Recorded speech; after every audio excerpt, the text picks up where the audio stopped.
Olá, seja bem-vindo a mais um vídeo neste canal. Eu sou a Maria Canoeira e este é o Português no Papo, o único canal angolano que simplifica até os assuntos mais complexos da língua portuguesa. Neste vídeo vamos falar sobre a fonética e fonologia. Se estiver interessado, deixe o like, subscreva o canal e vem comigo colocar esta matéria no papo.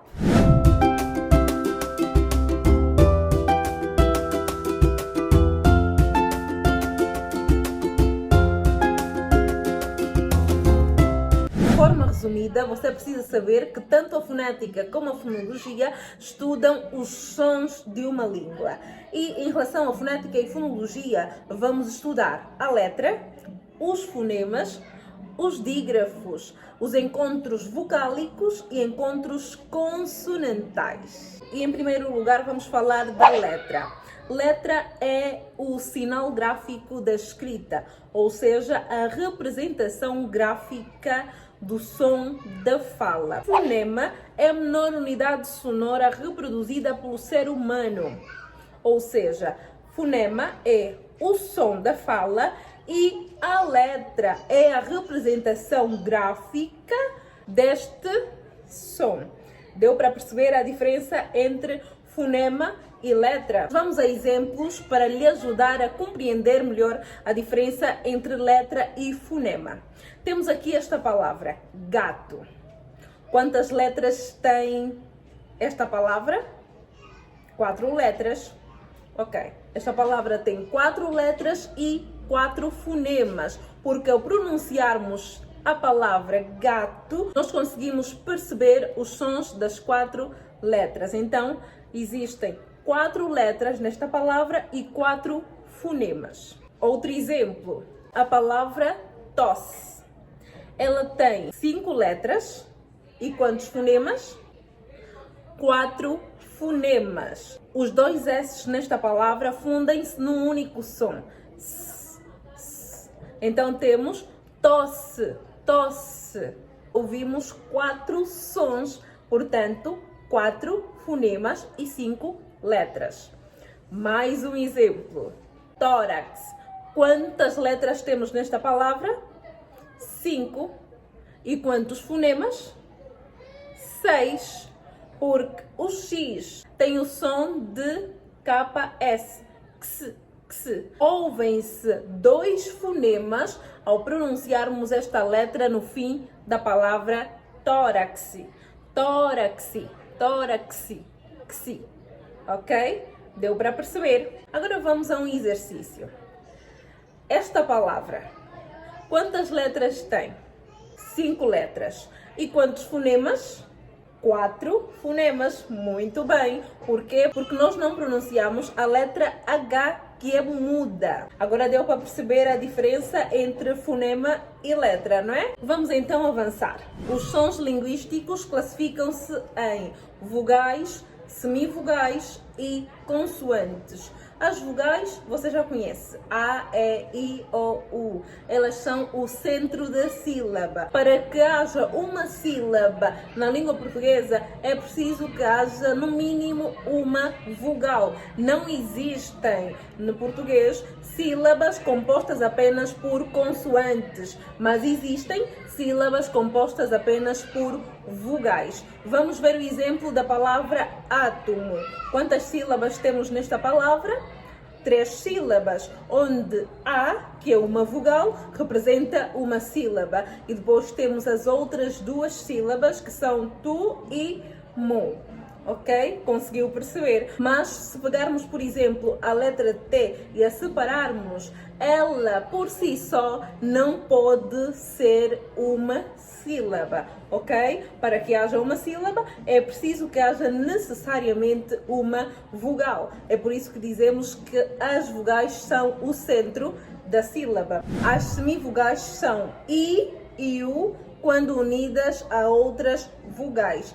I e U são as principais semivogais, porém as outras vogais, A, E e O, podem em algum momento fazer o papel de semivogal. Vamos então a exemplo de semivogais. Nas palavras comeu e madeira, temos, no primeiro exemplo, a vogal E e a semivogal U. No segundo exemplo, a vogal E e a semivogal I, ok? E as consoantes você também deve conhecer, são as demais letras do alfabeto quando retiramos A, E, I, O, U. Quando falamos do encontro de uma vogal e uma semivogal, estamos a nos referir a encontros vocálicos. Os encontros vocálicos podem ser ditongos, tritongos e hiatos. Ditongo é quando existe a união ou o encontro de uma vogal e de uma semivogal na mesma sílaba, como no caso destes exemplos, comeu e madeira. Eu já disse que em comeu nós temos a vogal E e a semivogal U, e em madeira temos a vogal E e a semivogal I. Ao fazermos a divisão silábica destas duas palavras, vamos perceber que a vogal e a semivogal não se separam, ou seja, permanecem na mesma sílaba. Os ditongos podem ser crescentes e decrescentes. Ditongos crescentes é quando temos primeiro uma semivogal e depois uma vogal. Exemplo, água, que o, que é a semivogal, vem primeiro e logo a seguir a vogal. Quando isto acontece, sabemos que estamos diante de um ditongo crescente. No ditongo decrescente acontece o contrário. Primeiro temos a vogal e depois a semivogal. Como exemplo, temos as palavras reino e pausa. Na palavra reino, temos primeiro a vogal E e depois a semivogal I. Na palavra pausa, a mesma coisa. Temos primeiro a vogal A e depois a semivogal U. Estamos diante de ditongo decrescente. Os ditongos também podem ser orais e nasais. Os ditongos orais são aqueles que, ao serem pronunciados, o ar passa apenas pela boca. Exemplo, caixa e beiço. Caixa, beiço. Ao pronunciar estes ditongos, você percebe que o som sai apenas pela boca. E existem os ditongos nasais, que ao serem pronunciados, o som sai não apenas pela boca, mas também pelo nariz. Exemplo, cãibra, muito, barão. E temos os tritongos, a união de duas semivogais e uma vogal. Normalmente temos uma semivogal, uma vogal e logo a seguir outra semivogal. Quando isto acontece, estamos diante de um tritongo. Os tritongos, assim como os ditongos, podem ser orais e nasais.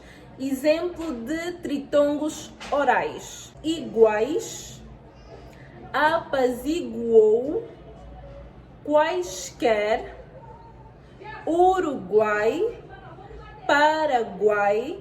Nós temos tritongos. Em iguais temos uma semivogal, que é U, uma vogal, A, e outra semivogal, I. Em apaziguou temos uma semivogal, U, uma vogal, O, e outra semivogal, U. O mesmo acontece nos outros exemplos. Trata-se de tritongos orais. Os tritongos nasais são os seguintes: quão, a vogal O nesta palavra desempenha o papel de semivogal. Apesar de não fazer parte das principais, que são I e U, as outras vogais, como eu disse antes, podem em algum momento fazer o papel de semivogais. Agora que já percebemos tudo sobre tritongo e ditongo, está na hora de falar de outro encontro vocálico, o hiato. Hiato é o encontro de uma vogal e de uma semivogal em sílabas diferentes. Lembra que eu disse que ditongo eu encontro de uma vogal e uma semivogal na mesma sílaba? Pois é. O contrário disso é hiato. Vamos ver exemplos. País e saída. Ao fazermos a divisão silábica destas palavras, vamos perceber que a vogal e a semivogal são separadas. Vamos testar? País. Pa é uma sílaba, is outra sílaba. Saída. Saída. Sa é uma sílaba, e outra sílaba, e da outra sílaba. Percebeu? Nos hiatos, ao contrário dos ditongos, a vogal e a semivogal são separadas. Vamos falar agora de encontros consonantais. O encontro consonantal é o agrupamento de duas consoantes num único vocábulo. Temos como exemplo as palavras psicose e pneumonia. Nestas palavras existe o encontro de duas consoantes ou o agrupamento de duas consoantes. No caso da palavra psicose, P e S, mas repare que neste encontro cada letra é pronunciada. Psicose, psicose. Nós conseguimos perceber que tem aí um P e um S. Na palavra pneumonia acontece a mesma coisa. Pneumonia, pneumonia. Nós conseguimos perceber que tem um P e um N. Agora vamos aos dígrafos. Dígrafo, ao contrário do encontro consonantal, é um grupo de letras que representam um único som, ou seja, duas letras que se fundem num som único. Exemplo: trabalho, trabalho. Chuva, chuva. Massa, chumbo, chumbo. Na palavra trabalho, L e H formam um único som. Na palavra chuva, também C e H formam um único som. De X, chuva, chuva, chuva. Na palavra chumbo, a mesma coisa. E na palavra massa, também. Massa, massa. Os dois S's fundem-se num único som. Conseguiu perceber a diferença entre encontros consonantais e dígrafos? Nos dígrafos há fusão de sons. E nos encontros consonantais há apenas o agrupamento, mas cada som é pronunciado de forma individual. Então, o que achou da aula de hoje? Se gostou e ainda não fez, deixe o like, subscreva o canal, ative o sino das notificações para continuar a receber os novos vídeos e melhorar o seu português. E não se esqueça que falar bem é um luxo.